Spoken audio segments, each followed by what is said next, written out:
All right, people, you know that sound. It is the Unfiltered Band means a late night impromptu edition of Unfiltered. It's officially will go down as episode 88. Calling this, as it was called by Garen Cohen, the month of Escobar. You can jump on board the Unfiltered Revolution at Casey Stern. Get into Twitter if you listen on Apple, Spotify, everywhere you get your podcast.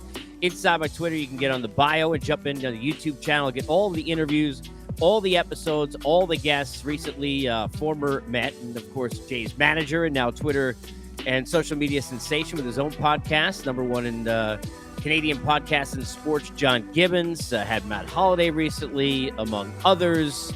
Opportunity to chat with Tyler Kepner, New York Times tomorrow, and congrats with that to Aaron Judge. But this is not about Aaron Judge, at least not here. This is called Unfiltered.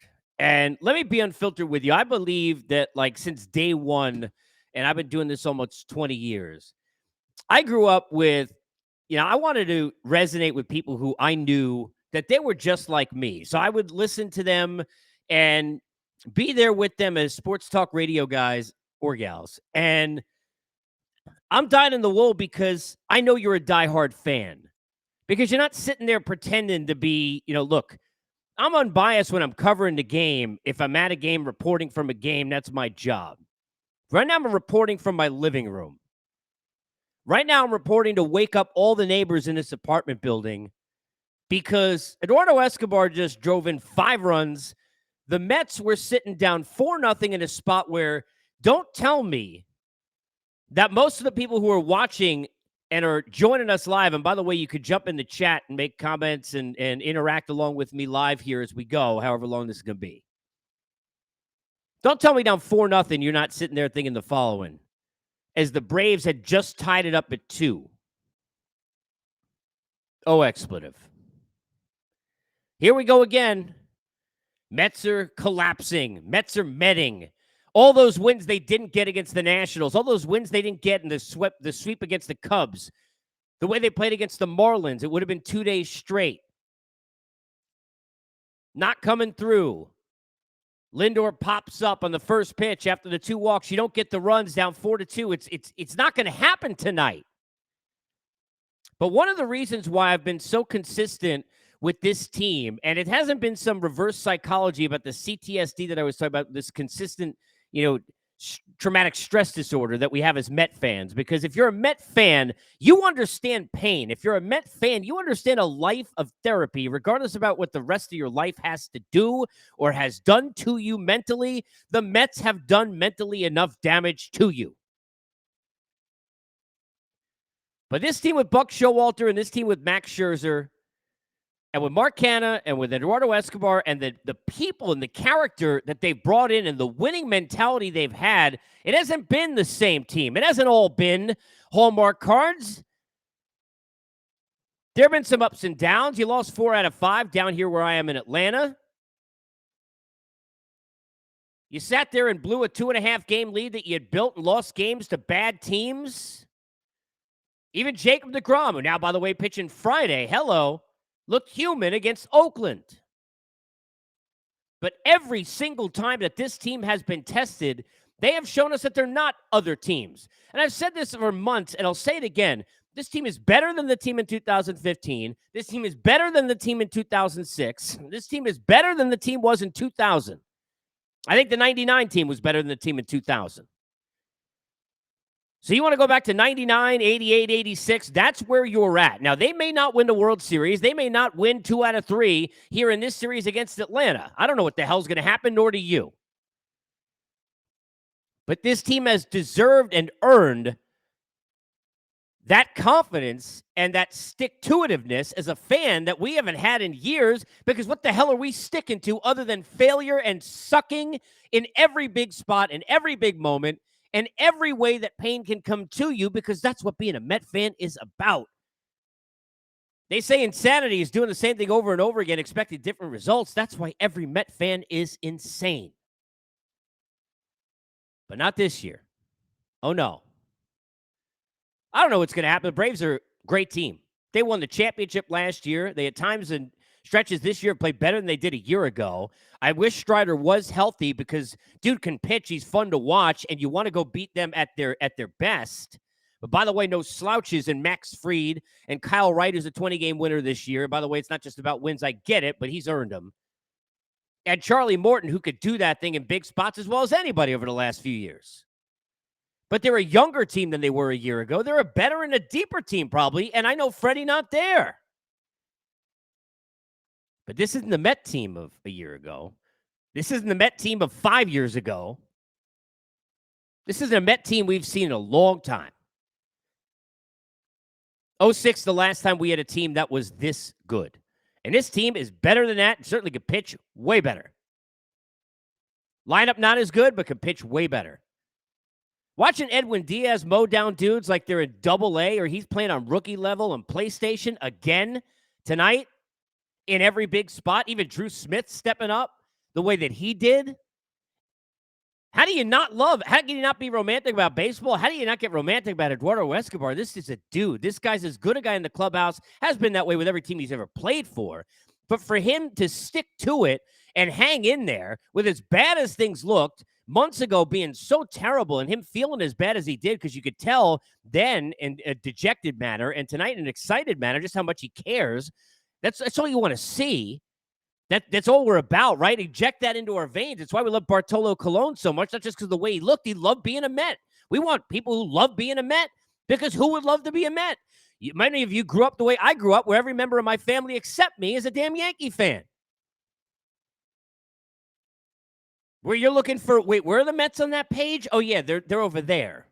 Unless it's something bad, like Luis Castillo's pop-up or Mr. Met giving you the finger to your own fan base, or sex toys accidentally in a locker room, or bad apologies, or bad signings, or terrible trades, or the Baja men letting the dogs out. Well, you know what? I don't care, because you can go sound your trumpets now. This team's got a one-game lead, not just because they got a win, but because they got as good a win. I don't care who they played, as we've seen this team do it. I don't know how long, because it looked like it was on the brink of, oh no, here we go again. We're down one going into this 3-game set. This team has deserved this credit, and it is not some BS. When I've said over the last couple of months, it was getting on people who were freaking out. Look, and they still got problems. Starlin Marte not being healthy is a problem. Darren Ruff being a better 8th inning guy since he came over high than he's been a hitter, that's a problem. Vogelback, not sure what you got, depending upon what you got. Love the guy, but ... I didn't mean to Dr. Seuss that. It just happened. It's the energy I'm feeling. Bustin', Jerry. You got to be excited if you're a Met fan. We don't get to be excited. We don't get nice things. Many of us are Knick fans, too. We know how that goes. We're for an Islander team. A guy bought the team, had $7 in his bank account, sold us and everything, and then sold us up the river and put fish sticks on the uniform and said, hey, go out there, go play. You're a Met fan. You deserve to be energized. You deserve to be excited. But you understand at the same time, this team that you're about to go play down here, however I still don't get why they're not playing tomorrow, but whatever. Weather permitting, or however they got to get it done, Friday now with DeGrom, or if they got to go play a doubleheader Sunday, or however they're going to figure it out. If the Friday game's an afternoon game, I mean, who the heck knows? And obviously I say that and digress because it's into sports as we are in this moment. Obviously, all the thoughts are with the people in the crosshairs of all this with Ian in Florida. Much more important than any of this. But if you're a Met fan, get excited. Stay up all night. Scream at everyone out the window. Get into it. But it's not going to be easy down here. This team took 4 out of 5 from the Mets the last time they were here. This thing's far from over. Could go down to the last day. But on this day, on this night, down 4-0 to the Marlins, looking bleak again, like, holy crap, how is this happening? How many games are they going to lose to the Nationals?